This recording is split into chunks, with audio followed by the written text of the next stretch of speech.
Hi students. Today English grammar एक important chapter direct and indirect speech, इसे narration भी कहते हैं। डायरेक्ट और इनडायरेक्ट स्पीच हम जब कभी अपनी किसी चीज़ की रिपोर्ट देते हैं या हम कहीं अपनी स्पीच दे रहे हैं, उस पर बहुत इंपॉर्टेंस पार्ट्स होता है। डायरेक्ट और इनडायरेक्ट ये आपके ग्रामर पार्ट का एक बहुत इम्पॉर्टेंट पार्ट्स है और ये आपकी बहुत स्पीच को बहुत अच्छी और आपकी क्वालिटी को इम्प्रूव करती है। तो डायरेक्ट और इनडायरेक्ट स्पीच के लिए बहुत सिंपल मेथड पे आपको आज बताएंगे आपको। तो there are two ways by which we may reports और narration that are speaks set. इसमें दो देखिए, उसमें दो दिया हुआ है कि दो टाइप्स के होते हैं। तो मैंने आपको बताया था ऊपर डायरेक्ट और इनडायरेक्ट। तो डायरेक्ट स्पीच में देखिए क्या आता है, in direct speech that speakers extra words are quite. इसमें एक्स्ट्रा वर्ड जो है वो क्वाइट करता है। और इनडायरेक्ट वर्ड में इसमें in indirect speech only the subject stands of what that speaker said is given and not that extra words। इसमें कोई ज़रूरत नहीं होती एक्स्ट्रा वर्ड्स जोड़ने की।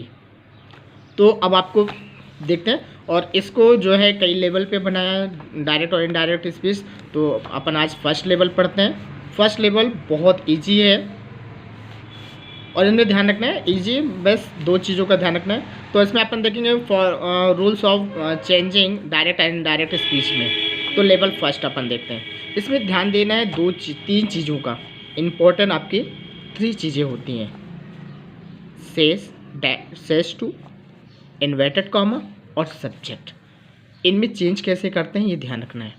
अगर सेज टू आ जाए तो टेल्स, इन्वर्टेड कॉमा के लिए डैट और सब्जेक्ट के लिए ही सी। ध्यान रखना है, इम्पोर्टेंस ये है। ये तो जैसे का तैसे ही आ जाएगा, ठीक है, लेकिन ही और सी को अपन ध्यान रखेंगे। तो मैं इसके लिए एक आपको फॉर्मूला बताता हूँ। 1 2 3 सन। सन ये वो वाला सन नहीं है जो आप समझ रहे हो। S for subject, O for object और एन फॉर नाउन, ठीक है। तो इसमें जो पर्सन है फर्स्ट पर्सन, ध्यान रखना फर्स्ट पर्सन के आप इसमें ज़रूरी है कि आपको पर्सन ज़्यादा ध्यान रखना। फर्स्ट पर्सन में क्या आता है, आई वी। सेकंड पर्सन केवल यू, और जो थर्ड पर्सन है ही सी दे नेम इट एक्सेट्रा, जो भी आप इसमें यूज करते हैं। तो अब आपको इसको समझने के लिए हम क्या यूज करते हैं, कुछ एग्जाम्पल लेते हैं। एग्जाम्पल नंबर 1 देखिए, Ram saids to Rani inverted comma I am coming today. तो इसमें देखो ध्यान रखना है, राम आ गया, कोई चेंजअप नहीं।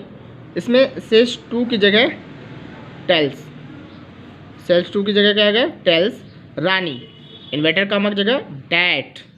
अब ये ध्यान रखना है कि आई, हमने कहा था ना इसमें जो आपको मेन सब्जेक्ट पर ध्यान रखना, तो आई यानी अब इसमें ध्यान रखना कि पहला अपन सब्जेक्ट को ध्यान देंगे।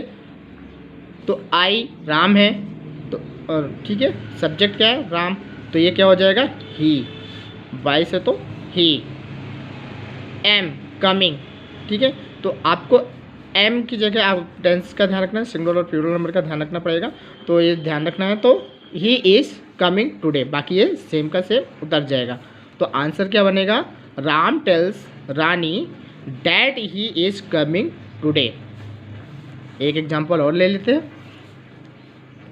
Sachin says to Dhoni inverted comma you can not play this match inverted comma. अब इसमें देखो ध्यान रखना है, सचिन आ जाएगा। इसमें देखिए सेज टू की जगह tales to Dhoni that.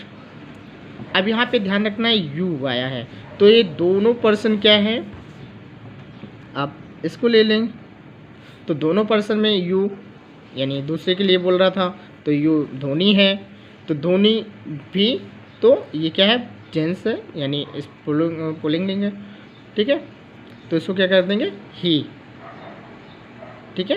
He can not play this match, clear. तो हमारा सेंटेंस क्या बनेगा, Sachin tells to Dhoni that he can not play this match. चलो आप ये तो कह दिए होगे कि भाई ये दोनों जेंट्स थे इसलिए आपने यू की जगह ही कर दिया। अब अपन लेते हैं एक नया सेंटेंस। इस सेंटेंस को ध्यान से देखिएगा। Girl says to boy he is good. तो अब इसका आंसर बनाएंगे, गर्ल्स का गर्ल्स से आ जाएगा, गर्ल्स सेज का tells boy that he is good. तो इसमें आपको ध्यान रखना है कि इसमें जो है दोनों एक ही वर्ड है। अब हमने इसमें जो है बॉय, आपको सेकंड बॉय को कंपेरिजन किया हुआ है तो ही आ जाएगा।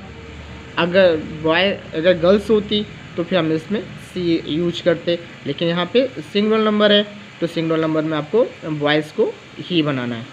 तो ये था आपका लेवल फर्स्ट। Thank you. और इसे आपको करना है और करने के बाद आप मुझे शेयर करेंगे। नहीं समझ में आ रहा है आप मुझे बताएंगे कि सर ये समझ में नहीं आया, आपको दोबारा जो प्रॉब्लम्स है आप मुझे बता दीजिएगा, मैं आपको दोबारा उसको वीडियोस या बता दूंगा मैसेज के through. Thank you, have a nice day.